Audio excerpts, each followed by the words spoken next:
Vous écoutez un podcast cinéma du Centre des Arts d'Enghien-les-Bains. Bonsoir, effectivement, on sort de ma zone de confort, qui est la comédie classique hollywoodienne, même s'il y a des structures, des schémas, on y reviendra peut-être. Quand il s'est posé la question de choisir un film plutôt des années 70, et on pensait à Travolta, et pour ce deuxième moment, ce deuxième cycle autour de la comédie musicale, on a hésité avec Grease, qui est un tout petit peu plus tardif, l'année suivante, je pense. Et vraiment, on a revu les films et c'était évident, malgré notre plaisir anticipé à montrer, par exemple, un teen movie, il nous a semblé que ce film-ci était vraiment important et étonnant, en effet. C'est un film de John Badham et donc on ne peut pas du tout l'approcher d'un point de vue auteuriste. Si vous êtes venu voir des films de Minelli, des films de Cukor, voilà, on parle du cinéaste, comment les films s'inscrivent dans leur travail. Ici, l'idée vient à la fois de Travolta donc qui était tout jeune, 22 ans, et qui était une vedette d'une série télé à succès. Et puis de ce producteur, comment il s'appelle, Stigwood, Richard, je crois, Stigwood, qui était à la fois producteur, mais surtout qui avait un label qui était australien et qui était un label de musique. Et donc voilà, les deux ont eu envie, plus ou moins en même temps, d'adapter un article de Nick Cohn, dont vous connaissez peut-être les écrits, parce que c'est un grand critique musical, qui est encore vivant d'ailleurs, mais qui est anglais à l'origine, et qui avait fait un pseudo-reportage sur ce qu'il appelait les rites tribaux du nouveau samedi soir. C'était paru dans le New York Magazine et c'était sur ces jeunes gens italo-américains qui ne vivaient que pour le moment du samedi soir où ils allaient sortir en boîte. Et en fait, en 1994, il a avoué au Guardian qu'il avait quand même beaucoup brodé, voire inventé, à partir de situations qu'il avait connu, vécu, mais plutôt à Londres. Donc voilà. Donc pour ce qui est de la véracité sociologique, ethnographique, en fait, elle est pas exacte, mais on sent bien qu'il capture quand même quelque chose de l'époque. Mais donc les deux se sont saisis de ce reportage et ont eu envie d'en faire une fiction. C'est le producteur qui a d'abord acheté les droits, et Travolta s'est rendu compte donc que les droits étaient déjà acheté par quelqu'un d'autre et il s'est rapproché de lui et ça a donné ce film. Ça devait être le réalisateur de Avildsen de Rocky. Qui devait le tourner, et puis il y a eu un différend très tôt avec la production, et donc ce type qui avait reçu l'Oscar pour Rocky s'est retrouvé viré de ce film, et c'est finalement John Badham, lui aussi beaucoup formé par la télévision, artisan correct, mais voilà, pas spécial, dont je n'ai vu par ailleurs que ensuite War Games, ce film assez sympathique des années 80 sur le hacking, qui, à le revoir aujourd'hui, serait peut-être un peu ringardisé, mais bon, voilà. Donc c'est un film qui est d'emblée encore plus collectif que les films ne le sont en général, et donc il n'y a pas de geste d'auteur, mais évidemment ce qui est fou, c'est le succès qu'il a eu, et comment ce succès a été orchestré. Juste quelques mots là-dessus, puis après on parlera du film quand vous l'aurez vu. Mais donc, idée de génie du producteur, c'est de faire sortir un mois avant la bande originale, donc qui était composée, comme vous devez le savoir, parce que c'est un tel succès que vous devez la connaître par cœur, mais en tout cas des 5 morceaux des Bee Gees, donc les frères Gibb, et puis d'autres ajouts, d'autres chansons. C'était les frères qui eux-mêmes avaient dit ce serait bien qu'il n'y ait pas que nous, qu'ils utilisent d'autres morceaux de disco contemporains. Et donc le producteur a fait sortir la bande-son du film et l'a vendue à 1 million ou je ne sais plus combien, énormément d'exemplaires, avant même que le film ne soit sorti, ce qui fait que ça a créé, sans budget publicitaire autre, ça a créé une masse de gens venus voir le film ayant déjà la musique dans la tête. Donc voilà, génial. C'est pour ça d'ailleurs que Jean-Paul vous a passé la musique dès le box-office. Il vous fait du lavage de cerveau, voilà, inspiré par cette stratégie américaine. Mais en tout cas, voilà, évidemment, il est dans un contexte, ce film, de popularisation énorme du disco, ou de la disco, comme disent les historiens de la musique.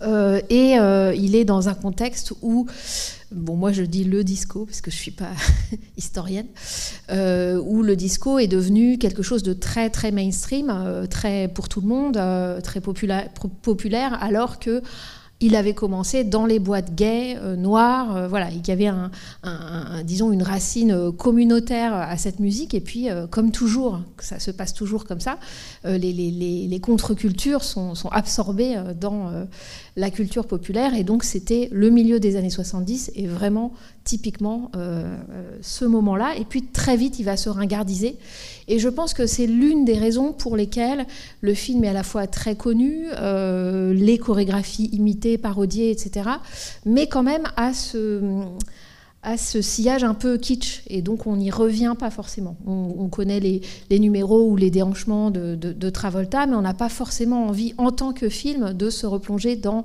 l'histoire, ce qui se passe, ce qui arrive au personnage, et je trouve que c'est une bonne occasion de passer le film, et non pas de faire un karaoké ou une flash mob, ou voilà. Donc voilà, on reparle après, et j'espère que vous resterez pour qu'on échange sur le film. Je suis assez curieuse de votre retour, parce que je l'ai revu et il garde pour moi une espèce de violence, de crudité et de violence qui est assez étonnante dans le cinéma hollywoodien, même celui des années 70, dont Jean-Baptiste Aurey a dû vous parler beaucoup avant. Je précise que son scénariste, donc Wexler, a écrit Serpico, que vous avez sans doute passé dans l'un des cycles, peut-être avec Toré, de Sidney Lumet. Donc voilà, excellent scénariste, je trouve, complètement détruit par sa bipolarité, qui a fait qu'il a sans doute été moins productif dans sa carrière que son talent ne le permettait. Mais je pense que c'est l'une des clés de la réussite du film aussi, c'est ses dialogues, c'est la réussite de ses dialogues. Bon, trop long, je vous laisse le voir. Il a été tourné du printemps à l'automne 77 et il est sorti en décembre 77. Bon film. Ce qui me frappe à le revoir, il y a un petit morceau de dialogue que j'ai toujours pas compris. Ça fait plusieurs fois que je le vois, mais je vous demanderai peut-être tout à l'heure, il n'est pas sous-titré. C'est quand même sa structure assez parfaite, là, en chiasme, qui part de Manhattan et puis qui revient à Manhattan, mais aussi, bien sûr, cette symétrie. Vous vous souvenez, au début, on a ce qu'on pense d'abord être les stock shots, les plans habituels de vue sur Manhattan, puis en fait, très vite, il y a un mouvement d'hélicoptère très, très rapide, et on voit que, en fait, la rapidité de ce mouvement nous exile complètement à Brooklyn, et évidemment, le film est très ancré dans la réalité de cette ville, et c'est pas un hasard si on l'a inscrit dans ce programme comédie musicale, y compris après West Side Story, et tout son ancrage dans New York. Et d'ailleurs, je pense qu'il y a des références à West Side Story. Bon, Tony, déjà le prénom de Tony, mais aussi le fait qu'il soit fait référence à Roméo et Juliette, par exemple. Bon. Donc il y a évidemment une présence très forte de New York, mais très différente de ce qu'il y avait dans West Side Story, qui, malgré sa date, venait en fait des années 40-50. On avait vu que ça venait après, mais on sentait qu'il y avait encore tout le passé dans West Side Story. Là, on est passé de l'autre côté, et quand je dis de l'autre côté, évidemment, je veux aussi dire géographiquement, donc ce déport d'emblée de Manhattan vers Brooklyn, et puis le retour vers Manhattan à la fin. Mais cette symétrie donc souligne évidemment aussi le contraste qui est fort dans le film. C'est-à-dire que quand on voit des choses qui se ressemblent dans la structure d'un film, voilà, ça souligne aussi ce qui ne se ressemble pas. Et ce que je veux dire, ce qui me frappe, c'est que le film s'ouvre sur une séquence devenue très connue, donc de marche dans la rue, le mouvement du métro, mais donc ce premier mouvement de caméra par hélicoptère très, très, très rapide de départ vers Brooklyn, mais aussi redoublé par le mouvement du métro, et puis ensuite Travolta qui marche dans la rue, et qui marche exactement au son de la musique. D'ailleurs, on faisait jouer la musique dans la rue, aussi pour les figurants, aussi pour les passants. Donc voilà, on pourrait dire qu'il y a ce statut particulier quand même de la musique, y compris au mixage. Je ne sais pas si ça vous... C'est-à-dire on entend bien que c'est de la musique qu'on dit de fausse, hein, c'est-à-dire de la musique évidemment rajoutée par-dessus en post-production. Et en même temps, on a l'impression que les personnages, parfois, de manière non réaliste, l'entendent et marchent au rythme de cette musique. Et pour cause, puisque lui, il a toujours cette musique dans sa tête. Donc en fait, effectivement, on pourrait dire que la musique sort de son propre élan aussi bien que l'inverse. Donc on a cette énergie très forte au début. Donc lui-même effectivement emporte cette marche. Alors au début, c'est une doublure, enfin c'est assez connu qu'il a dû se faire remplacer parce qu'il sortait d'un... Enfin, Travolta a perdu sa fiancée qui est morte au tout début du tournage, donc il a raté ce morceau de plan où on voit ses pieds dans la rue. Il était très furax que sa doublure, et c'est pas seulement anecdotique, c'est parce qu'on parle du rythme, que le type qui jouait ses pieds, qui marche dans la rue quand il s'arrête devant la paire de chaussures et qui compare ses propres chaussures à la chaussure qu'il voit en vitrine, fait une espèce de mouvement comme ça, de sautillement sur l'autre jambe, justement pour marquer un rythme, mais selon Travolta, trop.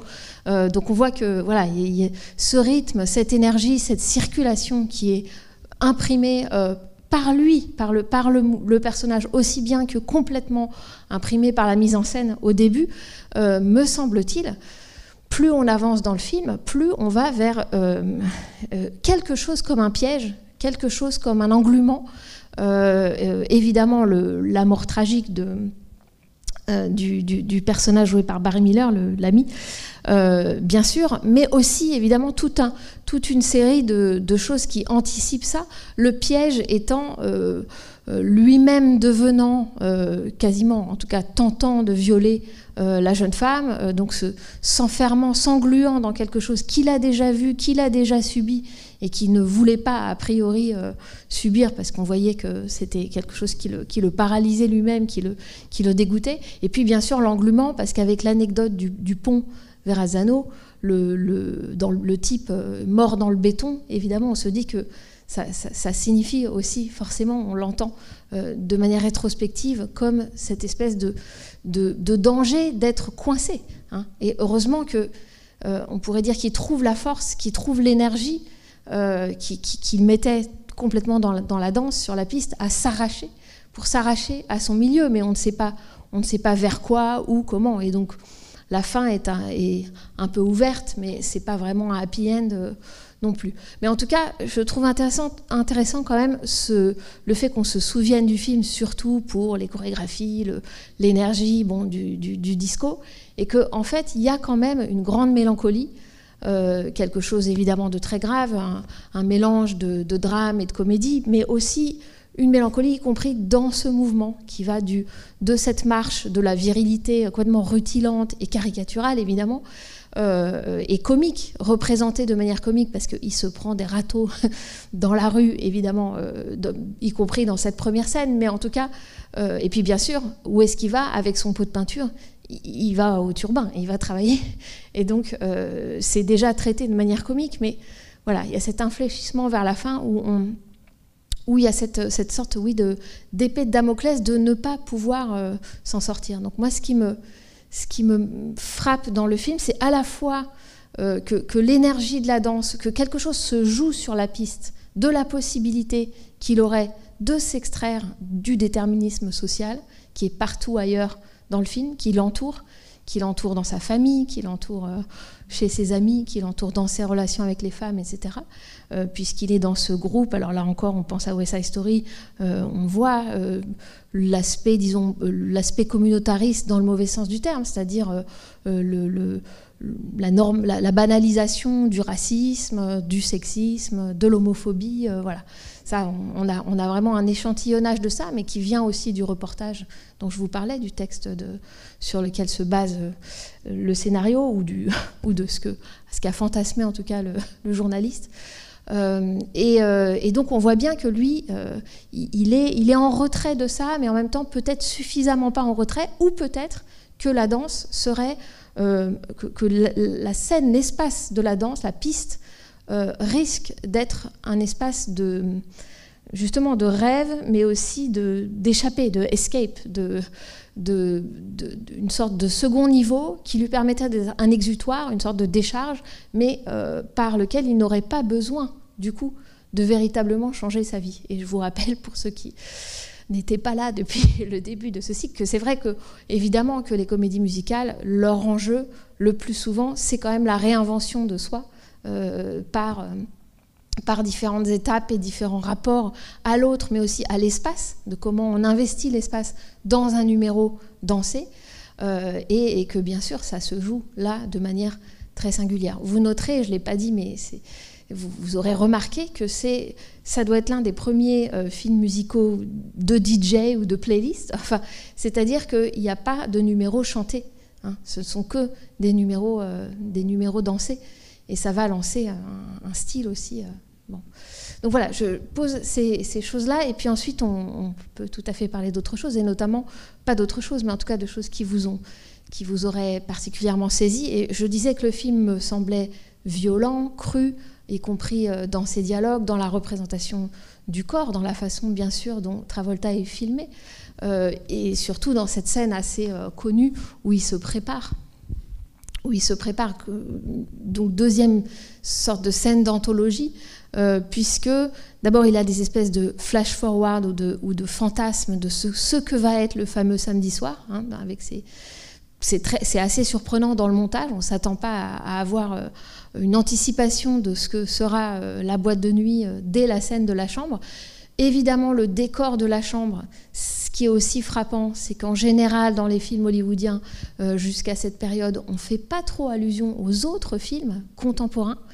Et là, c'est absolument bardé de références à la culture pop, à la culture populaire contemporaine. Donc Rocky, Al Pacino, Bruce Lee qui l'imite, etc. Donc quelque chose de très cru aussi dans ce qui est pris de la réalité de cette période, et puis crudité bien sûr de ces plans en contre-plongée sur Travolta en slip, en train de se préparer, qui sont comiques en fait dans leur inclinaison, dans leur érotisation légèrement parodique, je pense, qui évidemment renvoie à ce qui se joue pour lui de narcissique dans sa préparation, dans sa coiffure, dans son costume, dans son rapport à la danse. Ça n'est pas que ça. Ça n'est pas qu'un enjeu narcissique pour lui. Je pense que le film serait limité si c'était ça. Mais en tout cas, dans cette scène, c'est évident qu'il se construit l'image qu'il veut emporter au dehors. Et puis, cette image, évidemment, elle prend des coups en cours de route, à commencer par les coups du père. Il a tapé mes cheveux. J'aime beaucoup cette réplique, et qui est une improvisation apparemment de Travolta. Il a tapé mes cheveux, et puis jusqu'à la fin où il est vraiment couvert de coups. Donc cette image, elle va être exposée au monde. Mais quand même, c'est pas un hasard si je pense qu'il y a, moi ce qui me plaît aussi, dans les différentes scènes de disco, c'est qu'elles sont quand même écrites selon une certaine progression également. C'est-à-dire que ce n'est pas un jukebox où on a encore une performance de Travolta, encore pour en avoir plus, juste pour avoir de la quantité de manière répétée. Mais il y a la façon dont il investit l'espace est différente. Il y a la première fois avec le groupe, on voit que c'est une chorégraphie collective, ce qui n'est pas réaliste, évidemment, du point de vue des boîtes de nuit, les fumigènes non plus, etc. Mais c'est une affirmation. C'est John Badham, le réalisateur, qui a dit « Mais si, faisons ça ». Et c'est un choix de ne pas être réaliste là-dessus. Et puis, il y a tout l'enjeu, évidemment, du couple, qui est l'enjeu amoureux, j'allais dire, de toute la comédie musicale classique. Comment se forme le couple, comment il en essaye plusieurs, comment il est désiré par toutes ces femmes, et comment lui a un rapport à la sexualité qui est déplacé, enfin, qui cherche à pas... Alors, vous vous souvenez, cette inversion de la réplique quand il dit à ses amis « Oui, les filles comme ça, quand tu couches avec elles, après, elles croient que tu vas danser avec elles. » Hein, alors qu'on s'attendrait à l'inverse, c'est-à-dire oui, ces filles-là, quand tu danses avec elles, elles croient que tu vas coucher avec elles. Il inverse la proposition. Et puis il y a la scène, évidemment, fameuse de danse où tout le monde s'écarte, y compris la partenaire femme, et où il s'agit pour lui d'investir complètement la piste dans une espèce de confusion entre Travolta, acteur-danseur, et le personnage de Tony Manero. Les deux enfin, c'est comme dans le catch, d'une certaine façon, ils surjouent, mais c'est délibéré.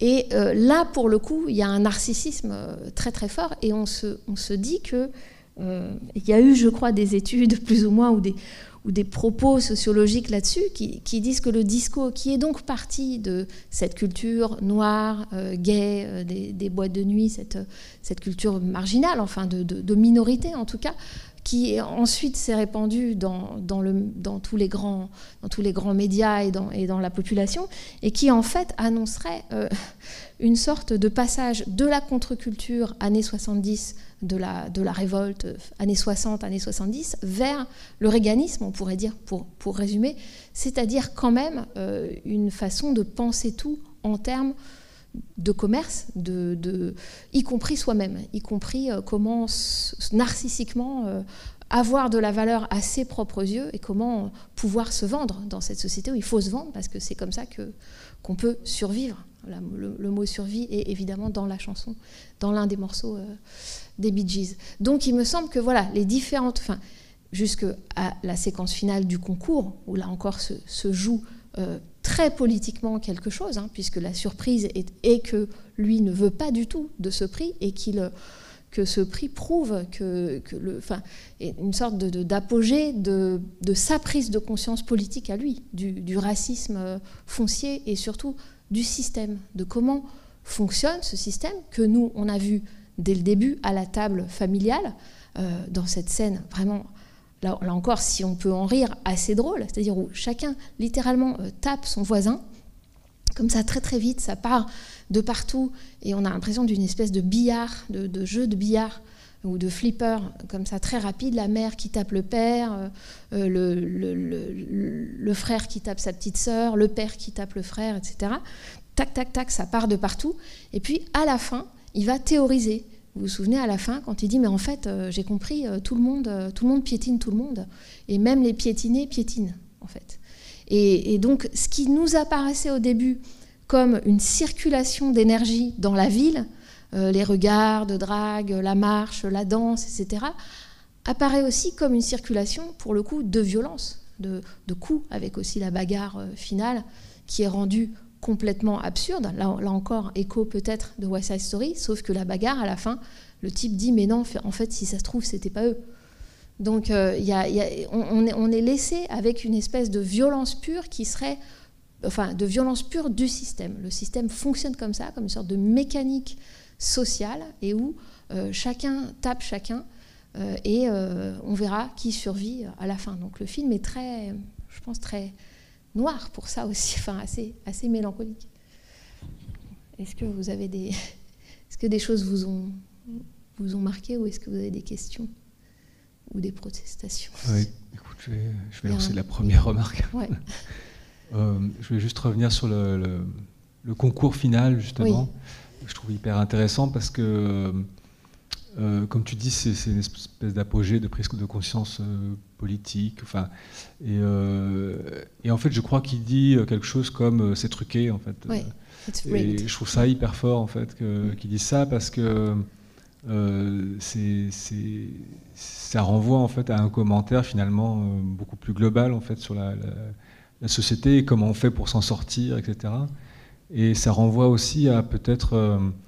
enfin, c'est cette histoire que je trouve assez belle, finalement, qu'il arrive à prendre conscience de tout ça parce qu'il rencontre sa partenaire de danse qui, elle, finalement, a réussi à sortir, enfin, par d'autres moyens, etc., mais quand même qui devient une sorte de modèle. Et un peu, à la fin, ce que je crois c'est beau, c'est qu'elle devient quelque part un peu... son égale, enfin c'est plus juste une proie féminine, enfin, voilà, il y a une possibilité en tout cas de dialogue, quoi. Et je trouve ça assez beau, mais par contre ce qui est intéressant c'est la manière, il me semble qu'à un moment donné, parce que j'ai raté un morceau du film, mais il me semble qu'à un moment donné elle explique en fait comment elle est allée à Manhattan, comment c'est sa vie, etc.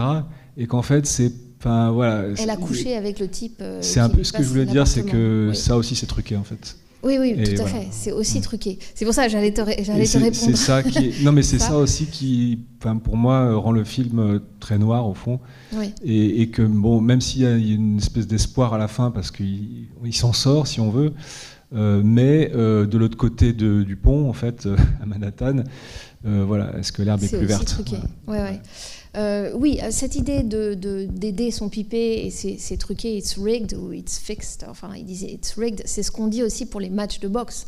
Donc il y a peut-être du Rocky derrière, parce que c'est un peu ces histoires-là du type qui réussit, sauf que là justement il réussit pas. C'est-à-dire que quand il réussit, quand il a le prix, en fait il comprend que sa victoire est effectivement il ne la doit pas à sa propre valeur.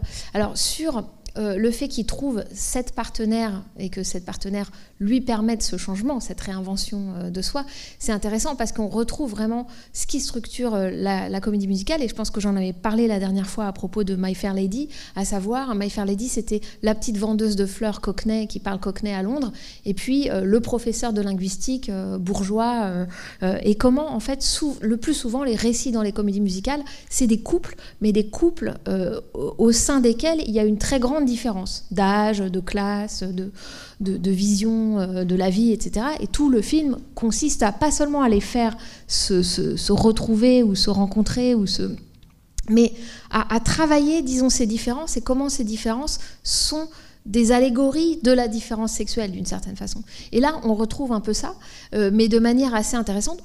Autre exemple, ce serait bien sûr Tous en scène avec Fred Astaire qui vient du milieu du music-hall, et puis Sid Charisse, beaucoup plus jeune, et qui vient du ballet, je veux dire, en tant que personnage dans Tous en scène.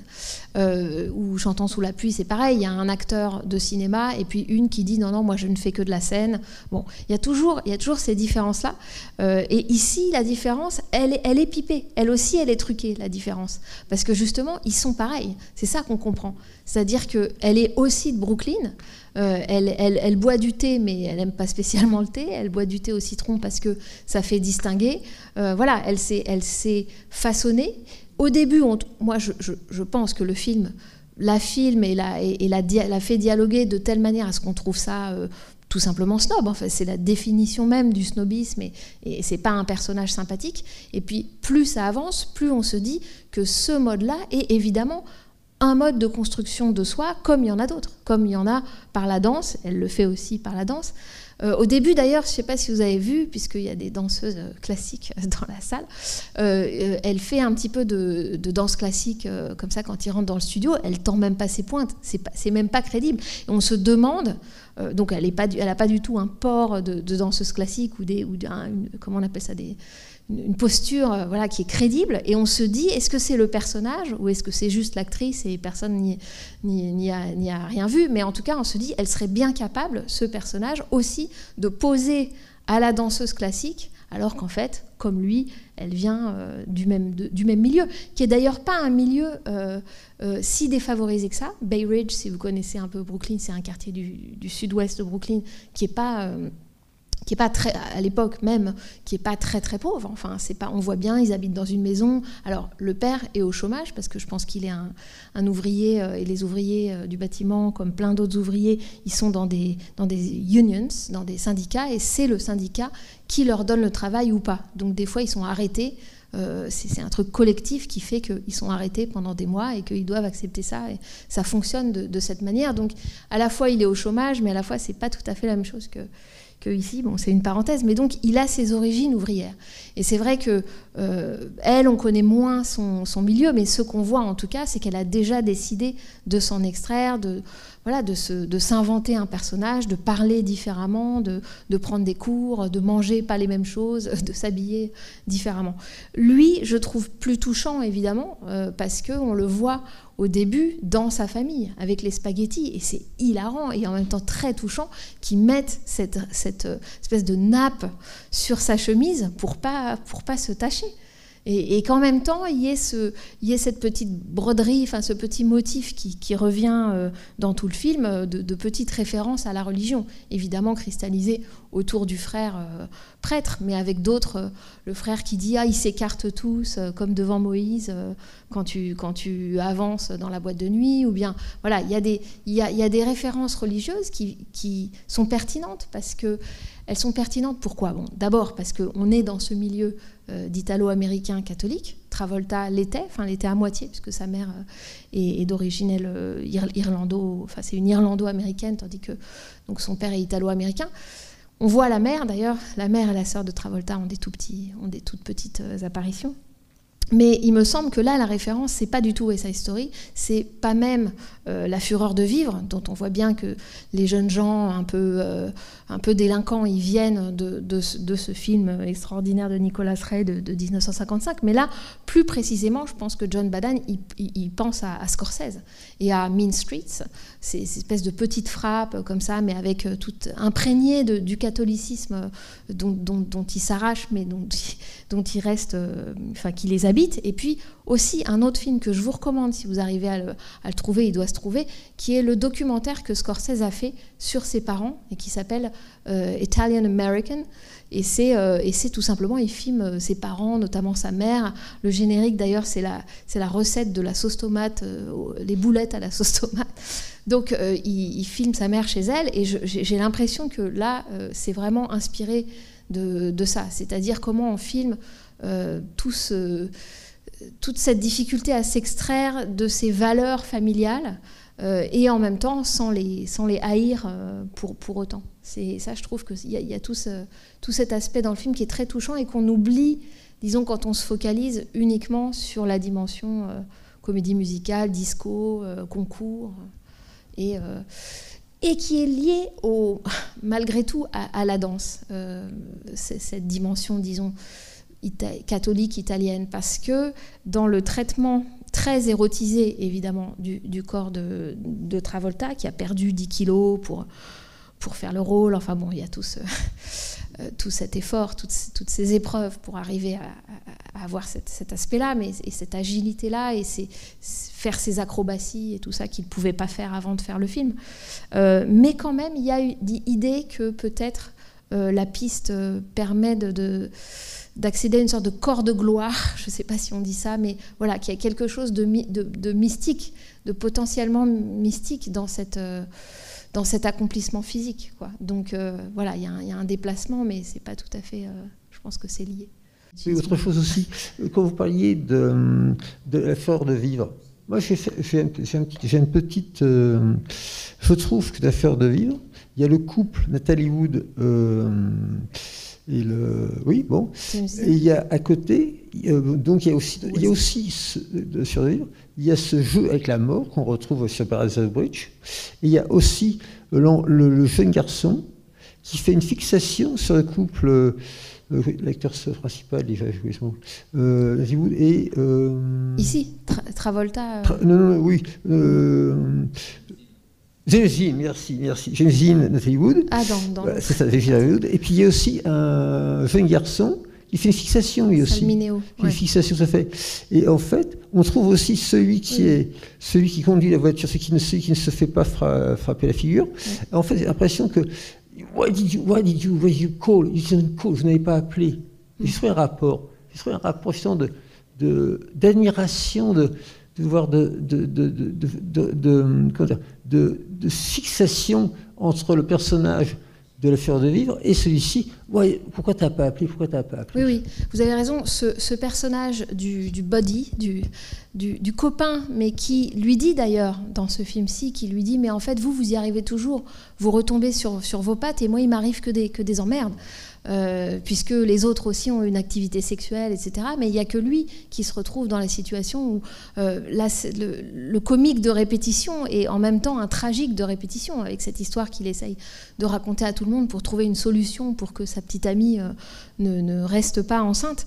Il y a toujours effectivement ce personnage qui regarde les autres comme si la vie des autres commençait et décollait, tandis que lui, il est une sorte de spectateur impuissant et incapable de vivre lui-même, d'être dans le monde, de faire couple, etc. Et oui, je pense que ça vient de ce jalon, disons, presque existentialiste ou existentiel l'échelle de la naissance du teen movie qu'est La Fureur de vivre, si on veut bien la situer là, donc en 1955, c'est-à-dire l'adolescent qui s'aperçoit qu'il est un grain de poussière dans l'univers. C'est ce qui arrive à ce Salmineo, le jeune ami dans La Fureur de vivre, quand il assiste à une projection au planétarium et qu'il s'aperçoit que en fait on est rien, que tout est relatif, et il s'en sent, au lieu d'être exalté de ça, il est complètement écrasé.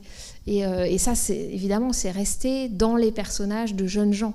Alors nous, ils nous paraissent plus vieux. Bon, Travolta, il a 22-23 ans, il joue quelqu'un qui en a 19, mais c'est vrai qu'elle, alors j'ai pas regardé quel âge elle a vraiment, mais quand elle dit qu'elle a 20 ans, c'est incroyable comme elle est accomplie, mais ça fait partie aussi du personnage très construit, du personnage qui a décidé que voilà, elle aurait telle progression, telle carrière, elle a appris à taper à la machine. Voilà, on sent que c'est quelqu'un qui a de la suite dans les idées et qui se permet de lui dire au début, d'ailleurs, tu es un cliché, tu ne vas nulle part. Hein, vous vous souvenez, tu es un cliché, tu ne vas nulle part, alors que nous venons de voir que lui, au contraire, ce qu'il fait, c'est qu'il y va. Il va au travail le matin, il marche comme s'il allait à Manhattan. Bon.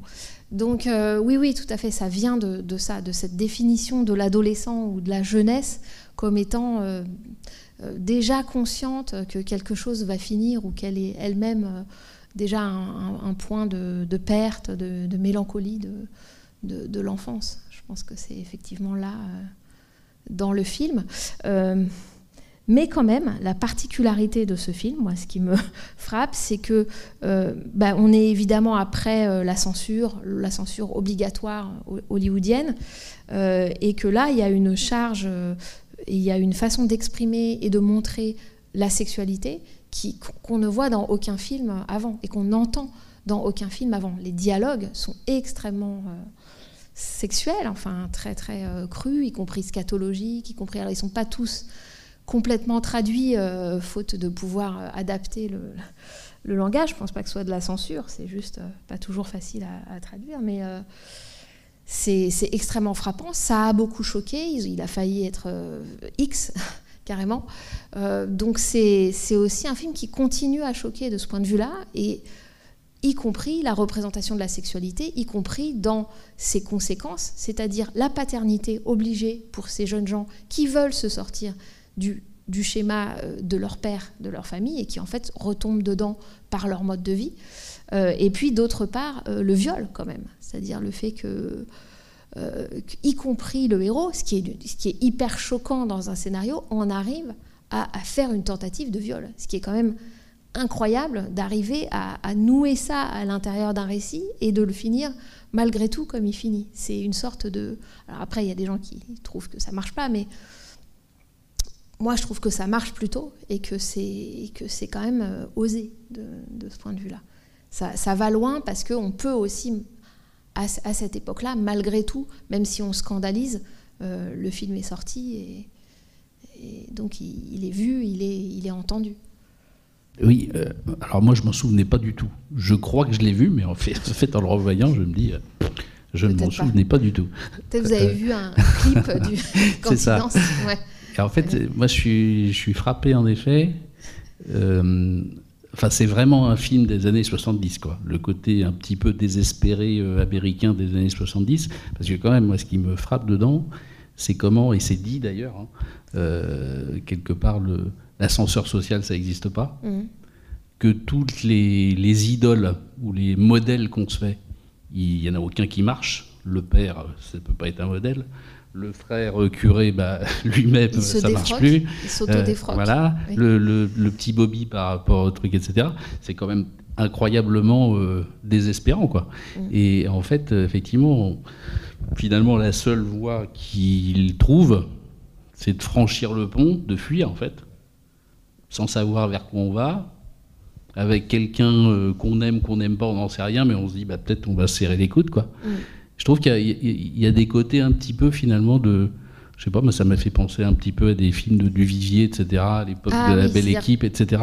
Bloqué, quoi. Ouais, exactement. Oui, juste deux choses, ça me fait penser à deux choses. Vous aurez reconnu, dans le cadre, quand ils sont devant le pont Verrazano, D'abord, il va s'asseoir tout seul, puis ensuite, il l'amène elle, donc on sent que c'est quelque chose de très privilégié, puisque, évidemment, 2 ans plus tard, Woody Allen va faire un plan cadré de manière semblable pour finir Annie Hall, je crois. Et puis, il y a aussi dans Manhattan, mais il me semble que c'est vraiment le plan de fin de Annie Hall, à vérifier, parce que j'ai un souvenir en couleur.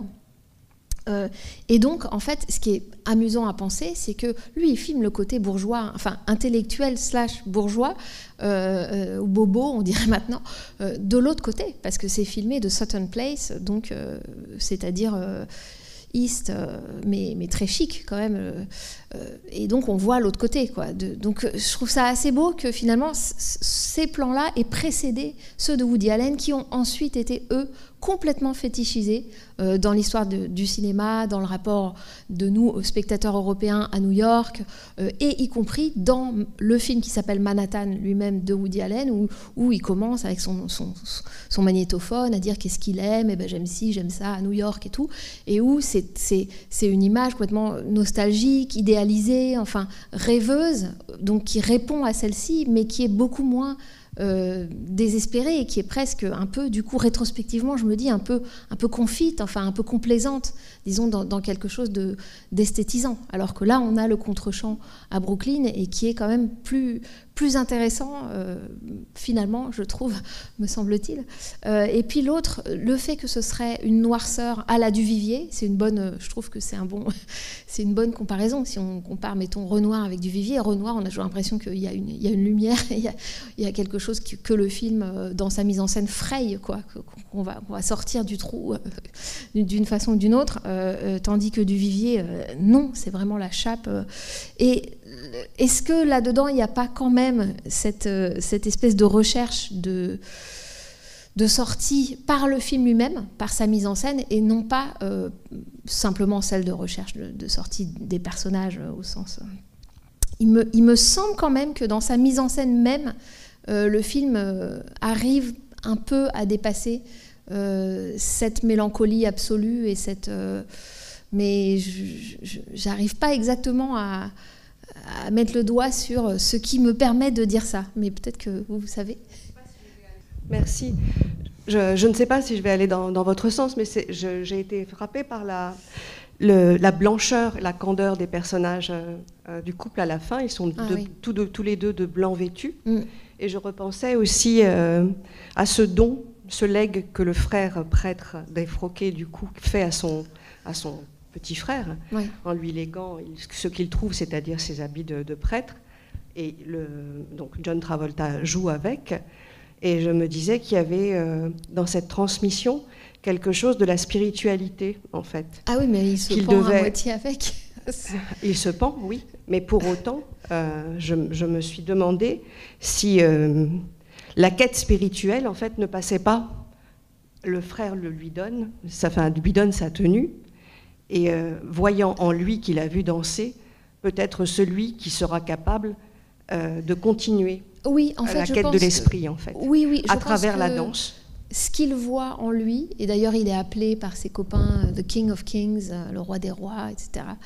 Ce qu'il voit en lui, il le voit sur la scène, quand il est dans la boîte de nuit, le frère, et qu'il voit justement ce corps glorieux, si on veut, mais donc une version, si on veut, popularisée, triviale, peu importe, de la foi qu'il a perdue, puisque lui, comment il décrit sa perte de foi, le frère, il dit, c'est quand vous regardez un crucifix et que vous voyez une croix avec un type en train de mourir. Donc c'est complètement désinvesti de tout symbolisme, et tout à coup, à l'intérieur de la boîte de nuit, il voit quelqu'un au contraire d'investi.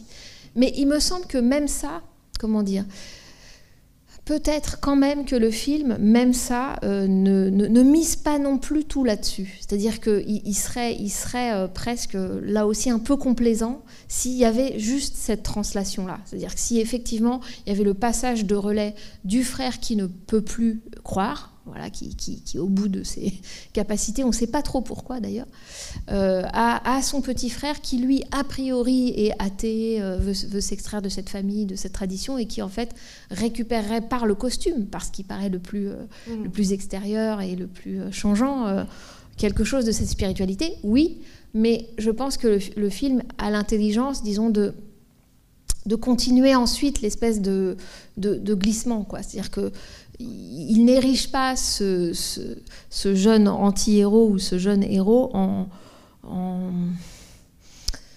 sorte de Christ. Non, pas du tout. Mais en revanche, social. J'ai été sensible au fait que ce soit un personnage qui soit en lutte tout le temps. Ah oui, voilà, entre la mystique, il y a une recherche mystique qui dépasse la matière. Et quand vous parlez des viols, il y a tout un jeu pour moi entre la bestialité et la spiritualité, qui passe par ce travail du corps et de la danse, et dont le jeune père qui a du mal à assumer cette paternité est lui-même aussi tiraillé. Il y a des personnages comme ça qui sont tiraillés par une quête. Alors oui, tout à fait. Voilà.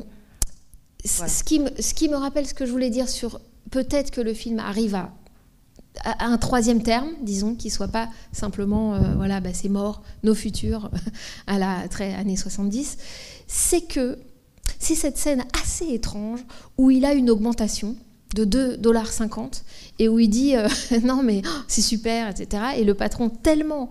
Là, on a l'impression d'un truc chez les anthropologues, chez les Dogons, qui serait relevé par des anthropologues. Tout à coup, il est tellement content de rien du tout, de cette petite aumône qui lui est faite, que le patron est obligé de faire une espèce de surdon, non pas de contre-don, mais et d'augmenter et de doubler la mise.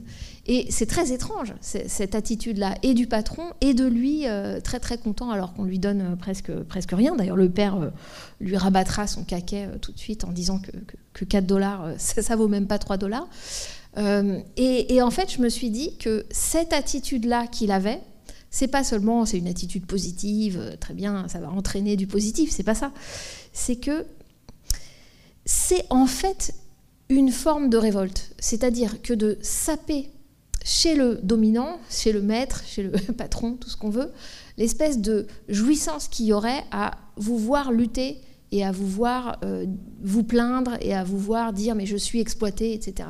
Et tout à coup, c'est complètement déroutant pour quelqu'un qui domine et qui croit qu'en faisant une petite augmentation, il reste dans sa position de personne magnanime qui peut donner ou pas donner. Et tout à coup, quelque chose là est subversif, me semble-t-il, y compris politiquement.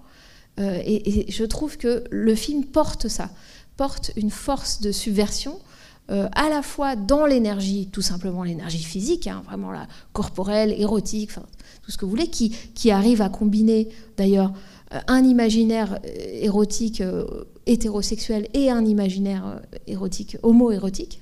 Les deux sont contenus quand même dans ce personnage, dans la façon dont il danse. Et puis, d'autre part, cette énergie qui peut être une énergie politique et qui peut aussi être une pure conscience. Et c'est pour ça que je pense que le fait que Travolta est... D'abord, c'est un très bon acteur. Il ne joue pas du tout son propre personnage. Ce n'est pas lui qui joue, il joue un personnage, quoi. Mais le fait qu'il ait vécu ce deuil intime, profond, amoureux, on se dit que les nombreux plans où on le voit pensif, et ça renvoie peut-être à la dimension spirituelle dont vous parlez, où on peut l'exprimer différemment, on voit une conscience en fait. On voit l'éveil d'une conscience, on voit quelqu'un qui peut être dans la surchauffe de l'action, dans la décharge du samedi soir, et en même temps qui peut être pure réceptivité, presque passive, mais en fait qui se laisse imprimer, qui enregistre. Alors jusqu'à ce plan très malaisant quand même, où il ferme les yeux et où il laisse ses amis violer sa copine. Mais où on sent qu'il se dit, on se dit pour lui, disons, ça y est, je pars, c'est fini, rideau sur ce monde, c'est le dernier, c'est pas possible, quoi. Mais en tout cas, c'est un plan qui est quand même difficile à encaisser. Plus que peut-être le plan du suicide, du suicide. De cette façon de se suicider sans se suicider, comme dit... Oui, on a dit déjà beaucoup de choses et avec lesquelles je suis tout à fait d'accord. Moi, je trouve que le personnage est très pathétique. Alors, comme toi, j'avais oublié le film, quoi. J'étais restée sur la musique finalement. Et alors, les questions que je me suis posées, moi, pendant le film, du coup, il y a tout le côté dramatique. Alors, on l'a mis dans comédie musicale, mais c'est un drame musical plus. C'est au niveau de la danse et de la musique, justement. Bon, les années disco, moi je les mettrais entre 70 et 80. Et nous, on les a vus arriver en France en 80 plutôt, fin 70. Je me souviens en boîte, tout ce qui était rock et pop, ça avait disparu. Il n'y avait plus que du disco. C'était très difficile de danser sur autre chose. Et le disco, c'était effectivement la visibilité des Noirs et des homos. C'est eux qui, enfin, pouvaient s'exprimer de façon visible dans les boîtes. Et alors, c'est vrai que c'est très étonnant que du coup, là, ça soit repris par, j'allais dire des Blancs, des Italiens, parce que c'est le milieu quand même des Italiens américains. Et alors, on voit quand même que c'est l'époque de la pop, et je me souviens très bien, il y avait ceux qui continuaient à écouter la pop, et ceux qui écoutaient en plus ou que le disco. Et c'était vraiment des bandes différentes. On n'était pas du tout les mêmes, ceux qui continuaient à écouter la pop. Et donc, à un moment, on entend un peu de pop, justement quand ils vont casser la figure, je crois. C'est ça, c'est bien de la pop qu'on entend un petit peu, vaguement, oui. Et alors, voilà, ce que je voulais dire, c'est qu'au niveau de la danse, Travolta, il a été bien meilleur dans d'autres films au niveau de la danse. Là, on a l'impression qu'il est sous-utilisé parce que, justement, on veut montrer, le réalisateur veut montrer que les bons danseurs, c'est pas ceux-là. Non. Les bons danseurs, c'est le couple de Noirs américains, ils sont géniaux. Et puis les Latinos, ils sont géniaux aussi. Parce que c'est eux les danseurs professionnels, les seuls danseurs professionnels du film, d'ailleurs. Et donc lui, il est par ailleurs excellent danseur aussi, en tant que comédien, parce qu'on l'a vu ne serait-ce que dans Grise, où il est génial. Donc je trouve que c'est très bien montré, ce désir à travers la danse comme à travers la boxe.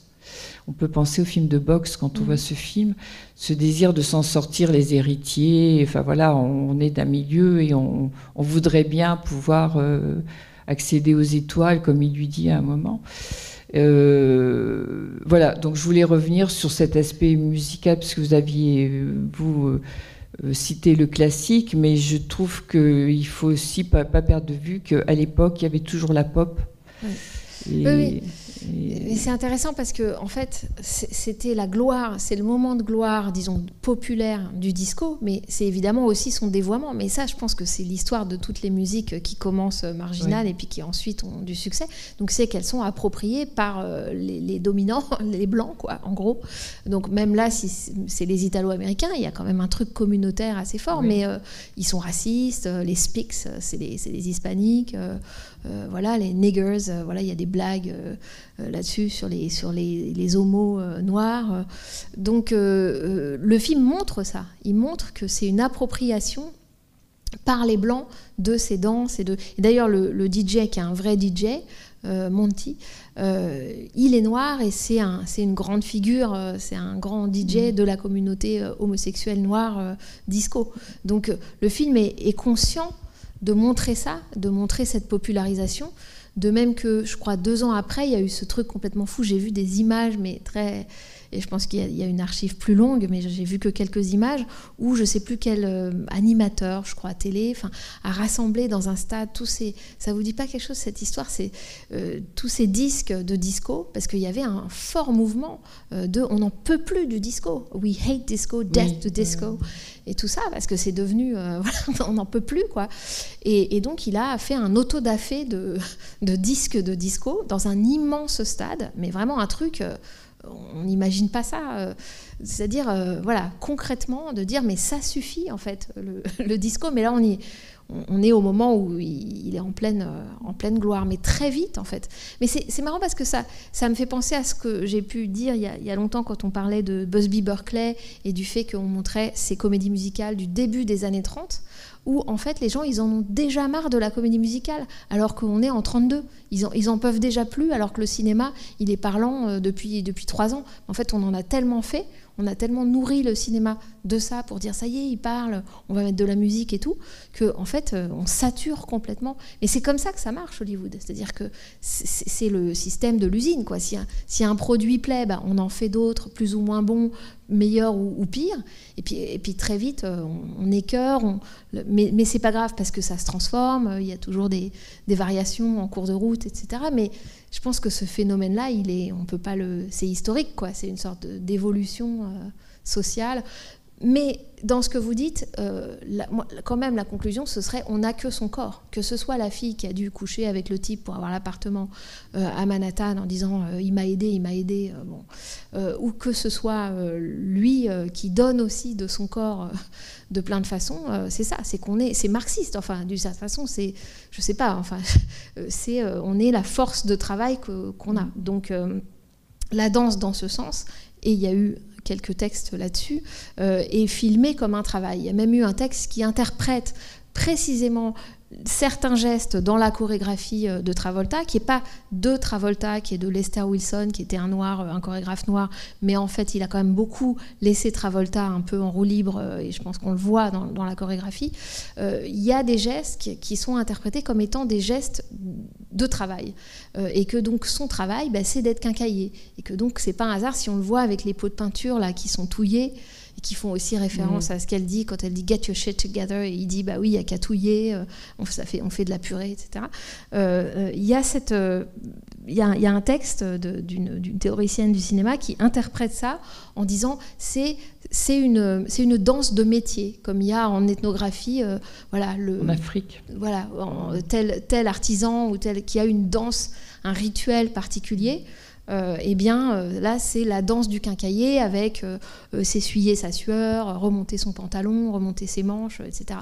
Moi je le vois pas vraiment dans la chorégraphie, je trouve que c'est un peu extrapolé, mais c'est quand même très là où c'est juste, c'est que c'est du travail en fait, que cette danse, il la traite aussi comme un travail. Et ça, si vous avez vu les autres films du cycle, et notamment ceux de Busby Berkeley, ça n'est que ça. Ce sont des des musicals de coulisses où les gens font un spectacle et où ça sue, où il faut répéter, et où tout ça est montré véritablement comme un travail. Donc on revient à l'essence du musical, qui est de montrer du travail plus ou moins sublimé, érotisé, mais en réalité, on sent qu'il y a encore le travail dans ce qu'on voit, quoi. Oui, d'ailleurs, pendant la projection, moi, je pensais aux sapeurs. Je ne sais pas si vous connaissez les sapeurs congolais. Alors, les sapeurs, la SAP. Oui, la SAP. Donc, dans le simulacre et dans la danse, et effectivement, les mouvements de danse de Travolta, ça rappelle... la gestuelle du travail, et comme on trouve effectivement dans les chorégraphies, dans la danse africaine, africain c'est général, mais dans presque tous les pays d'Afrique, on travaille en rythme et en dansant. Et alors, ce que je voulais dire aussi, c'est que j'avais déjà remarqué sur un autre film, je ne sais plus lequel, de ces années-là, que le disco, là, en tout cas la chorégraphie une des chorégraphies disco, ça annonce le hip-hop. Je ne sais pas si vous avez remarqué.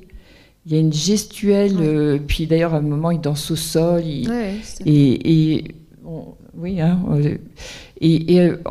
alors ensuite la danse, c'est aussi pour échapper à la drogue. C'est une drogue.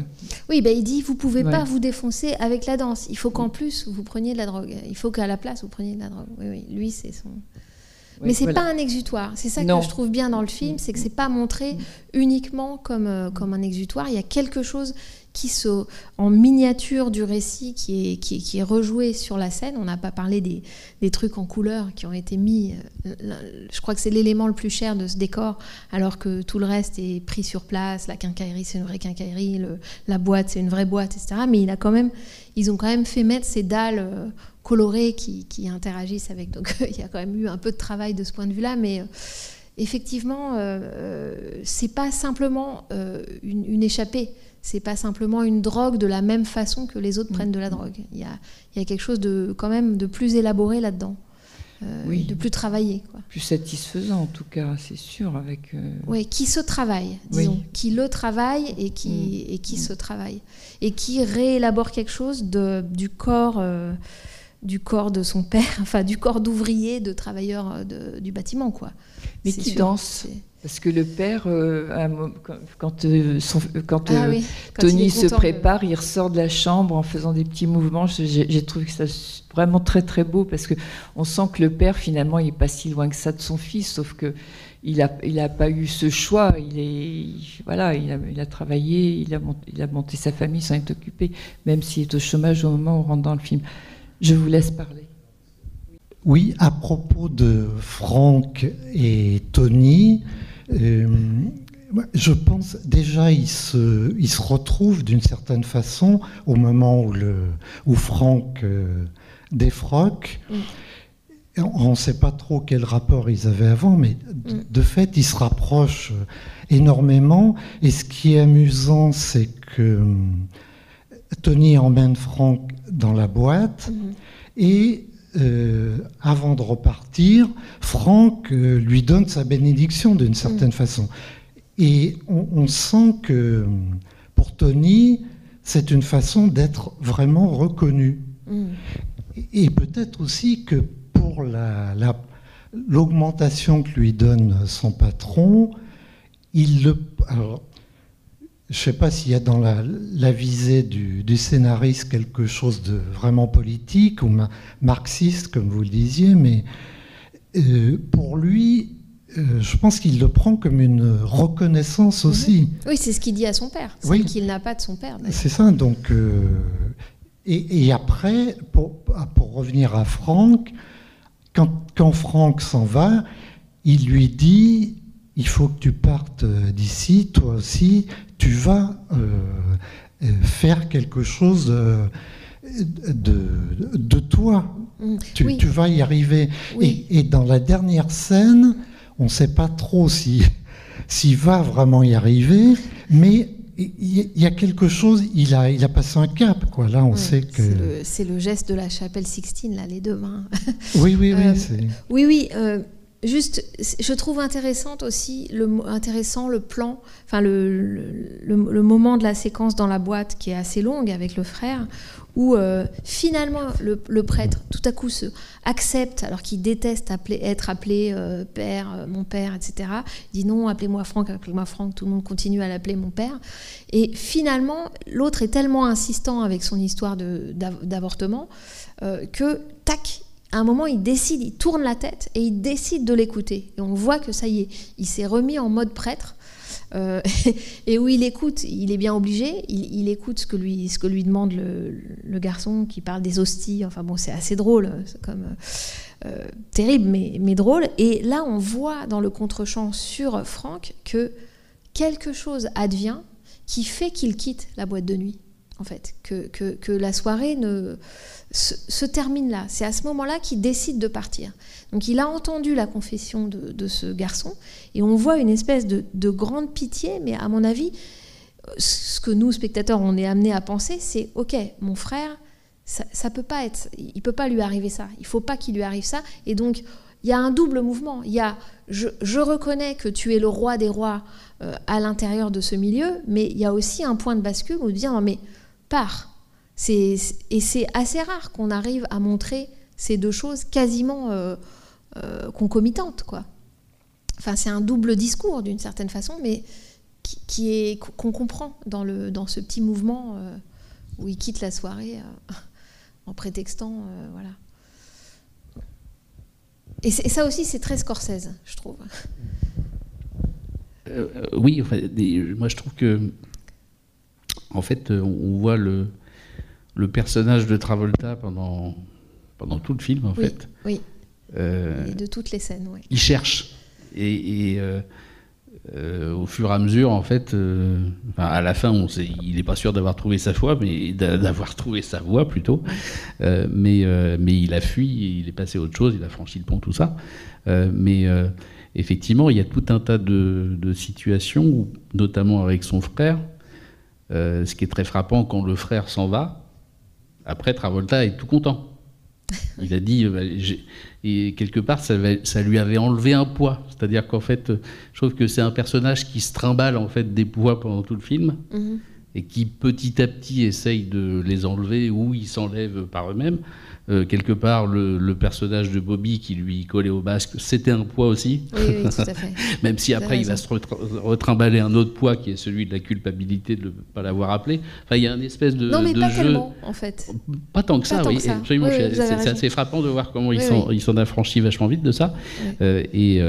Et du coup, la danse, c'est sans doute pour lui une manière d'être aérien, quoi, de se sortir de toute cette lourdeur, quoi. Oui, et jusqu'à la fin, jusqu'à cette déclaration d'amitié finale, parce qu'il pourrait retenter sa chance, ça pourrait être une fin plus romantique entre les deux, mais non, parce que ça aussi, ce serait un boulet. Et justement, parmi les boulets, c'est ce que vous disiez tout à l'heure, effectivement, il peut-être même sans s'en rendre compte, il s'affranchit complètement des problématiques d'argent. On le voit au départ quand il donne les $5 sans reçu en disant bon, c'est bon, je vous fais confiance, et l'autre non, vous ne devriez pas. Il y a effectivement la fausse négociation ou la négociation à l'envers sur les $2,50. Et puis il y a aussi le fait que l'enveloppe de $500, il la redonne aux Portoricains. Hein. Oui, tout à fait. Et le fait aussi qu'il accepte de se faire virer pour faire la demi-journée de déménagement. Et tout ça est très important. Ce rapport à l'argent qui n'est pas la norme, qui n'est pas le rapport normal productif rentable, est très important parce que... c'est pour ça que je pense que le film, il y a une petite lueur quand même, dans le sens où on a beaucoup dit que voilà, c'était le point de bascule entre, je vous dis, les années 70 et puis Reagan, quoi. Où là, ça va être très rationalisé, ça. C'est-à-dire que tout se vend, y compris soi, et comment on peut... Et elle est là-dedans. Elle, on pourrait dire qu'elle est déjà là-dedans. Elle a déjà bien compris que ça s'ordonne comme ça, et je trouve beau que lui... ce soit la dépense, par exemple, ou le contre-don, ou le don, mais que ce soit pas ce rapport capitaliste là. C'est pour ça qu'il y a une forme de subversion politique là-dedans. Pas seulement par le fait qu'il rejette le racisme et l'homophobie de ses camarades. Oui, parce que cette figure de prêtre, c'est là où le film a une empreinte catholique un peu... je disais Scorsese, mais Scorsese, c'est beaucoup plus dans la représentation, dans l'imagerie, d'une certaine façon, flamboyante. Et presque, ça me fait penser presque à Rossellini, c'est-à-dire une espèce de point de mystère, quoi. C'est-à-dire ce frère, il est un peu saint, d'une certaine façon, mais on ne sait pas pourquoi il est plus prêtre, on ne sait pas vraiment pourquoi il part, ni pourquoi il est revenu, il aurait pu le dire à distance. Voilà, il y a tout un mystère, et c'est pas seulement que juste c'est un personnage mal écrit,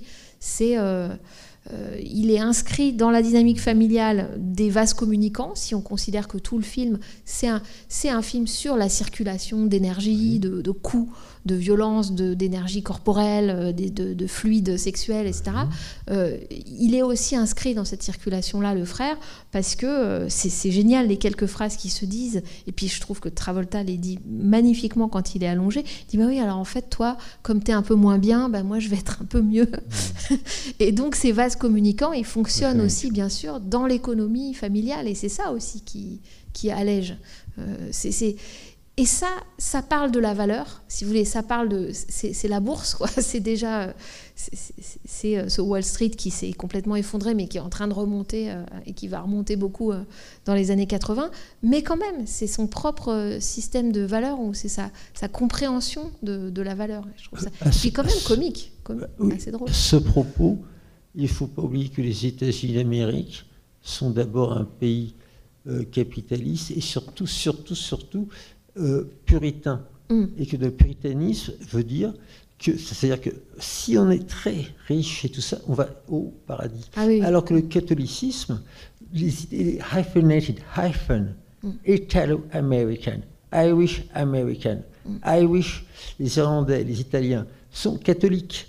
Et que le catholicisme a d'autres valeurs. Donc, en fait, les catholiques sont très peu représentatifs. Puisque le seul président catholique, c'était Kennedy. Et en fait, juste, on voit bien que, comme on disait, Travolta, l'argent, voilà. Ouais. C'est-à-dire que, oui, dans le système puritain, enfin, en tout cas, avoir du bien, il y a un rapport entre avoir du bien et être être bon. Oui, effectivement. C'est pour ça que le biais catholique du film est important, et notamment dans la représentation du corps et de la sexualité. On n'aurait effectivement pas du tout ça. Mais bon, ça se trouve ailleurs dans le cinéma américain, et je pense quand même, notamment chez Scorsese, c'est aussi très fort. Et comme par hasard, c'est aussi un cinéaste qui travaille la violence comme nul autre dans le cinéma américain, que ce soit la violence politique, la violence dans le couple. Si vous étiez venu à la première saison de Comédie Musicale, on avait passé New York, New York, où il y a une scène de tabassage de la femme enceinte dans la voiture, mais c'est incroyable. Tout ça dans un film qui est situé en plus avant, quoi, juste après-guerre. Donc ce rapport à la violence des cinéastes italo-américains, il est intéressant. On a évoqué Rocky aussi, hein, qui a quand même un schéma, je trouve, assez semblable. Oui. Pareil, c'est de toute façon parce un acteur qu'il est inspiré italien. de Rocky. Ouais, puis à la fin, où finalement, il faut qu'il perde pour gagner, etc. Enfin, un truc, Oui. Et puis cette même manière de se tenir entre les années 70 Nouvelle Hollywood et puis les années 80. Après Rocky, ça va devenir quand même un des plus grands représentants du cinéma réganien, quoi. Mais c'est ça qui est paradoxal. C'est cette combinaison d'un imaginaire de la perte et de la rédemption, etc., qui vient du catholicisme, mais en même temps inscrit dans une société complètement capitaliste qui va vers... voilà. Oui, mais c'est à partir des Rocky suivants que ça devient en fait réganien. Oui, parce qu'on pourrait dire que les suites, les sequels, sont la capitalisation d'un scénario original. C'est ça. C'est le système même d'Hollywood que de faire du même, en tout cas d'essayer de rentabiliser à partir de quelque chose d'original. Mais des fois, ça fait des variations intéressantes, mais en général, et notamment, j'ai pas pu revoir Staying Alive, qui est réalisé par Sylvester Stallone, qui est la suite de La Fièvre du samedi soir, mais dans mon souvenir, c'est épouvantable. Même petite, je trouvais que c'était vraiment pas possible. Et voilà, donc... On aurait dû amener un extrait, en fait. C'était ça, l'extrait à passer. Ouais, non, mais j'ai pas pu. Non, parce que là, c'est... Ah oui, c'est incroyable. Quand le père dit « Attends, c'est pas parce que je travaille que tu vas arrêter de contribuer à cette famille. » parce qu'il faut qu'ils reprennent les économies qu'ils n'ont pas pu faire, etc. Oui, il y a une économie intergénérationnelle assez amusante. Oui. En tout cas, merci d'être venu et resté, parce que vous êtes des survivants. Et donc, prochaine séance le 22 juin. Ouais, avec Cry Baby, donc de John Waters. Cry Baby de John Waters, assez fou, un film assez fou. Et à ce moment-là, on vous dévoilera la suite du programme pour l'année prochaine. Oui, on vous dévoilera comment on appelle ça, la bande-annonce, la bande-annonce de l'année prochaine. Voilà. Bonne nuit, merci.